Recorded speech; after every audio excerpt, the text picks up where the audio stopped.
Welcome back to Disc and Ball's Golf Channel. It is Vlogmas Day 19, and we're doing old round commentary at Ingleside Red. This was the first round that I ever recorded at this course, and it's 100 videos later or so my bag was completely different, mostly different, and yeah, should be interesting to look at my old technique. So the plan is to add some overlays that I didn't know how to do at the time, and then also kind of comment on form and shots and other things that uh, kind of have changed over time. I started playing more regularly during COVID, and starting out, I just had a bunch of.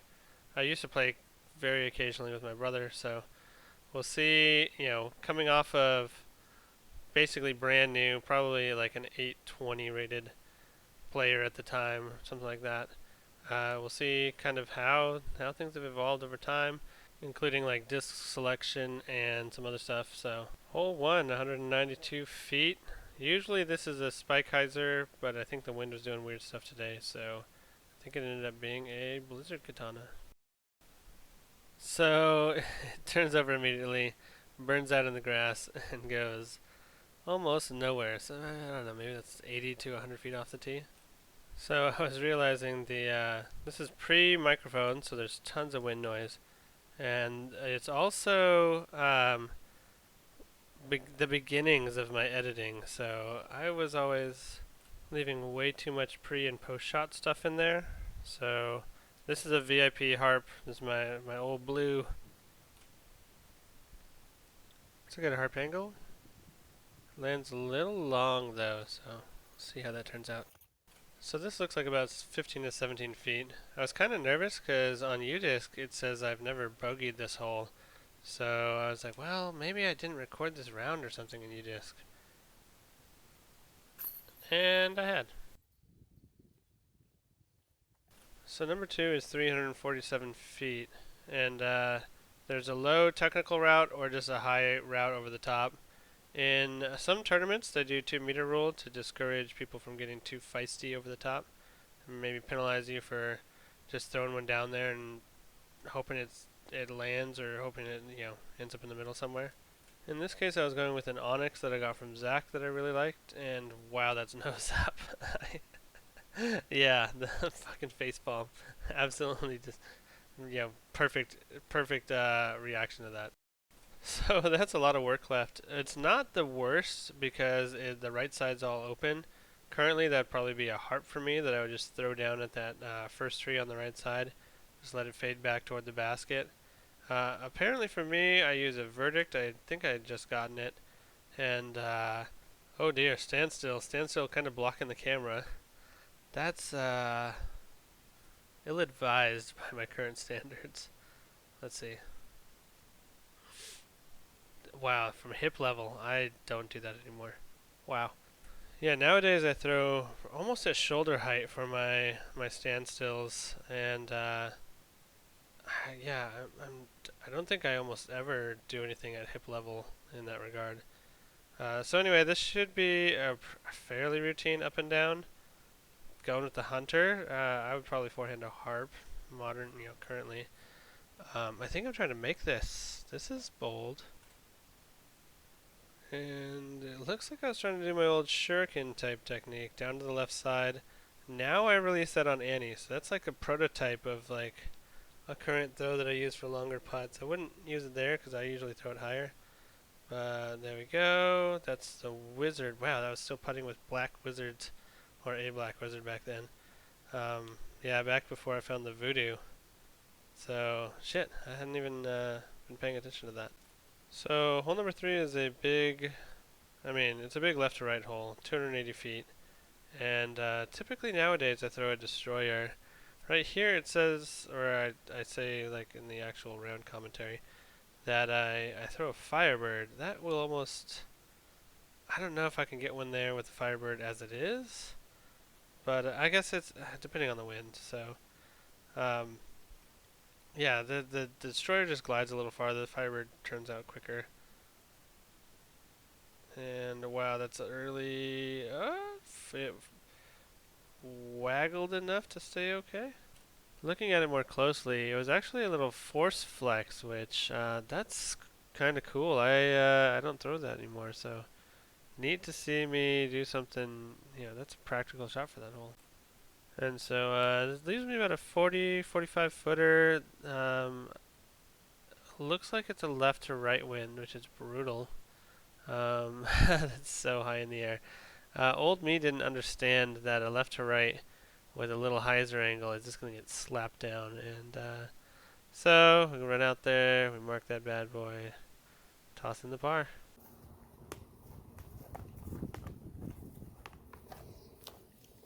It had ants, I swear.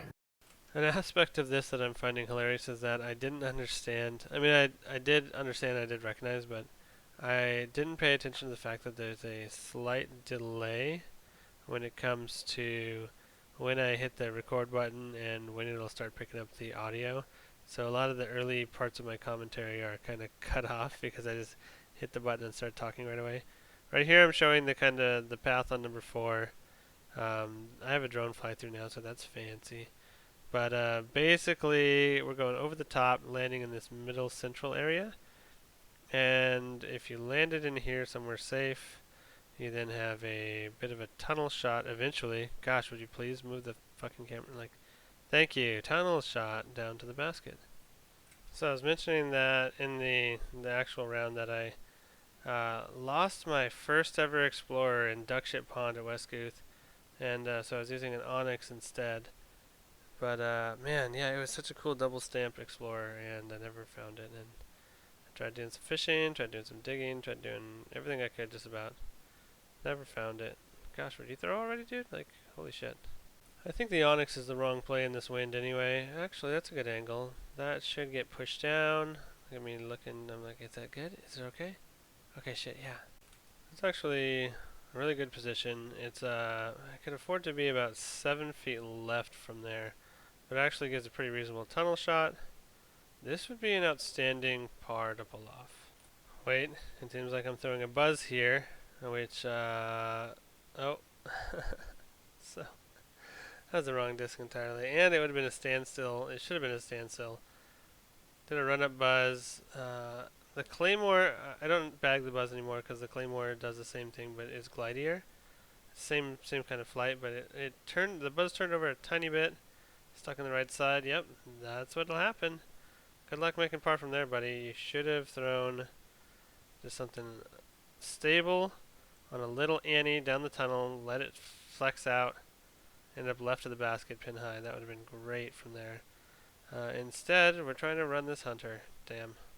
Oh, I can't help but laugh. I'm straddled out. At this point, I didn't have a straddle putt. Yep, see that? Yep. So as soon as I straddled out, I was like, uh-oh. Uh-oh, this is no bueno.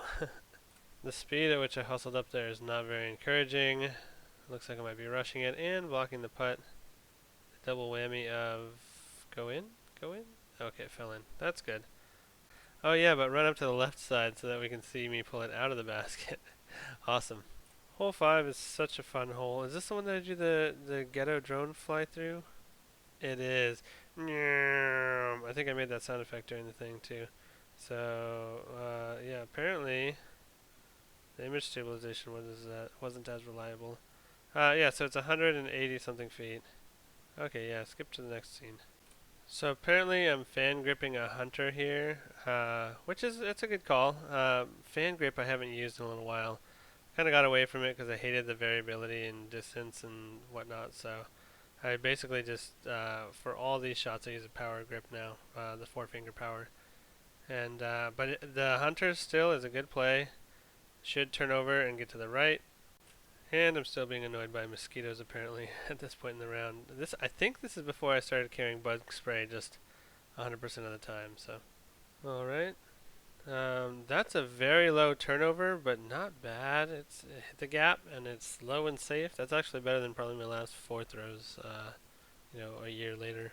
And it really amuses me that my putting cue, right there, when I get it to the top, that's usually nowadays where I'll start the putt edit. So it's really amusing to me that it still holds to be the same stroke, a year later.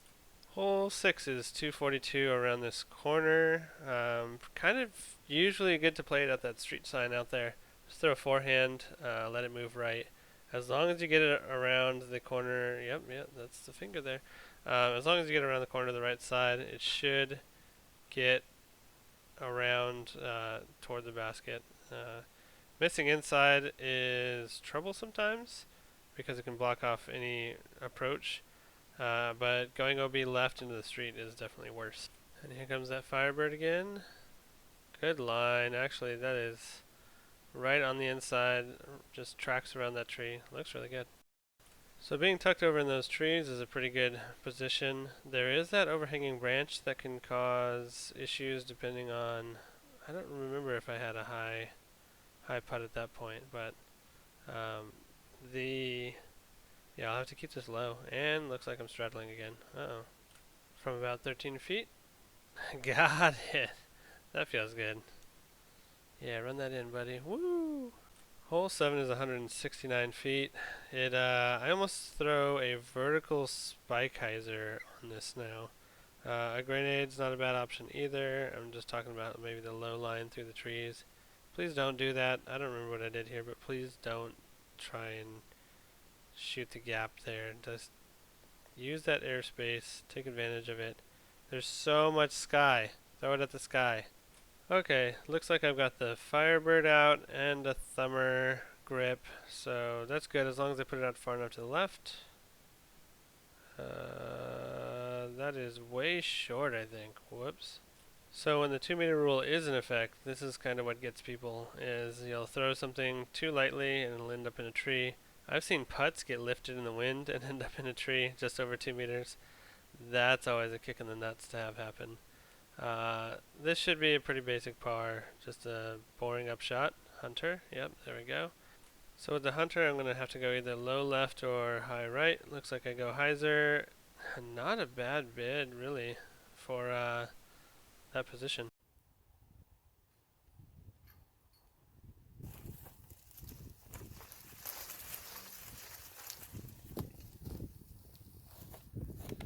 Fuck that tree. It's kind of amazing. Number 8 might get me the most out of all the holes on the front 9. Probably, would I say I par that? It's either 8 or 4 that I probably par the least. It's either a tunnel type shot through the middle there. You can go up high. That usually doesn't work because of the wind. It usually does weird things to your disc. There's also a tight inside route. Sometimes I try that because I'm a masochist. But it looks like I'm throwing the Leopard 3. This should be a very straight shot. It's straight and nose up and not great. It looks like I still have a decent hyzer route around the right with something overstable. Why am I looking right at the basket? Don't go right at the basket. That's triple line. I hope you're not throwing it there. I hope you're throwing it to the right. Something beefy. Alright, whatever. Alright. Oh, that's a tangent, and that's nose up as hell. What was I doing there? That's gross. Even my filmography at this point was dubious. Like, I've got the tangent barely on the right side of the screen there. Actually, it's now out of frame. And it looks like I'm focusing on the Annie line with about, I would say about 60% of that shot is going to be completely unused. If I had to guess, that's my shark. Just by judging by the pinkness. Oh, hey, I realized something was awry. And still didn't manage to get the tangent in frame. Great. No, what are you doing? I can't tell if I'm straddling out for a straight shot or straddling out for a hyzer shot, but like, why would I straddle out if I was doing a hyzer shot? It would be like, oh, it might have worked. This shark might have saved me. Yeah, it looks like the old glide and slide on the DX Shark got me into a reasonable putting range. 2, 3, this is for 4. Maybe 14 feet, 13 feet. It doesn't look like much. All things considered, this wouldn't be a terrible bogey. But it is a terrible double. That is not good. Hole 9 is only about 250. I like the claymore here generally. Um, I just like to try and throw it at the base of the basket, kind of under those two uh, limbs or trunks that arch down or arch to the right. And usually, if I can hit that, that's a good play, and that's way nose up, and it's floating and it's drifting, and I don't know if that came down. Apparently, it stayed up in the tree. So that's going to be a long. It's probably going to be far. Let's be honest. Um, I think I remember it taking a little while to get this down, but after my putt. So let's get to that. I couldn't tell if this was my wizard or hunter. It's kind of that shuriken throw. That's not bad. If only I wasn't blocking the camera angle. Maybe it's worse than I thought. Judging by that stamp, it looks like it was my black wizard with gold stamp. That's a little bit of work for par. Maybe not. Looks closer from now that I'm standing next to it. Probably about 11 feet. Maybe less, maybe 9. Anyway, it's in. That's a good par. Get to move on to number 10, and which will be in the next video. As always, thank you for watching, and hopefully I'll see you on the course. Also, I hope you're enjoying Vlogmas.